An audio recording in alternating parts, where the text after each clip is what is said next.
Hi, I'm David Mulligan, and I'm your host on the Writer's Block. This is Virtual Channel Network. Let's continue this series of So You Want to Become a Screenwriter.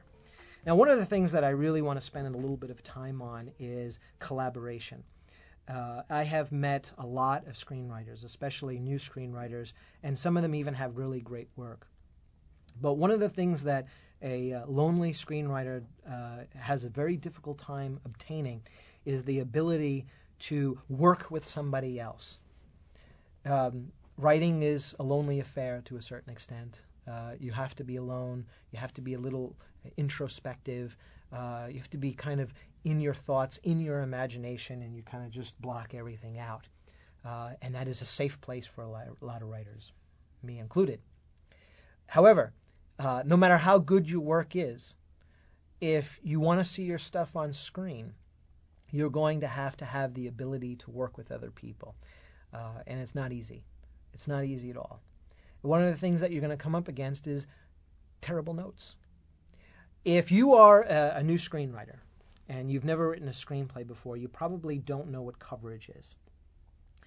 If you have, and you haven't gotten coverage, if you have written a screenplay but haven't gotten coverage, I highly recommend that you get coverage. You could type in script coverage, you can Google it, and there's 1,000 things, okay? You need to get coverage to find out how a person, a reader, a professional reader who reads scripts for a living, 5, 6, 7 a week, or in some case 2 or 3 a day, depending on who the reader is and who they're working for, they are going to read your script and have an opinion on it. And they read lots of scripts, so it's not a first time for them. They know scripts. And you can get professional coverage, that is, how they feel about the script, and you can have that and help you to rewrite the script. And normally what they do is they write a synopsis of how they feel your story is. So you can get an understanding if they know what your story is about.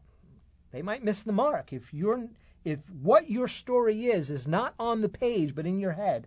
And I've talked to a lot of screenwriters that way, where I would look at something and I would read something and I was like, that doesn't make any sense. Why would he do that? Or why would he even say that? And the screenwriter would say, well, because of this. And then I would look through the script and I would go, well, where is that? He goes, oh, that's not in the script. You can't do that. You can't do that. So getting coverage sort of helps you shore up your weak spots in your story by just how they have the synopsis on how they feel the story is playing out. And they're really good. They can really figure out how a story is. And the synopsises that I have read, synopsi or synopsis? Synopsises? Synopsises? No, I'm not sure. Whatever it is. Synopsis. Okay. So go back to the beginning of that sentence. They're pretty good at writing the synopsises. Synopsis. Pretty good at writing an overview. They're pretty good. So professional readers are pretty good at writing the synopsis of your story. After they finish the synopsis, then they'll get into the nuts and bolts of it. Usually they break it down into character, plot, that sort of thing, and they'll get into what's missing. They'll get into what they like, what they didn't like, what's just simply not going to work. And sometimes they even give you suggestions on how to fix it. Added a scene, cut a scene, make the main character more active, so on and so forth. So if you want to become a screenwriter, if you have a script finished, you should have professional coverage on it, absolutely. If you haven't finished a screenplay, maybe you should try to get somebody else's coverage. If you do know a screenwriter, read the script and then read the coverage, and you'll really get an understanding of how a professional reader looks at a script. Because when you finish a script and you put it out in the marketplace, it's got to go through a reader first before it gets to anybody who's willing to write a check to pay for the script. I also recommend screenwriting groups. Now, there are screenwriting groups all over the place, probably in every state in the union. You could probably just Google it. I have a screenwriting group on meetup.com in North Hollywood, and there are tons in Hollywood, tons. I mean, you could go to a new screenwriting group every week for a year and not hit all of them. But why? Well, 2 reasons. One, you want to read other people's work. And granted, you're going to read some terrible work.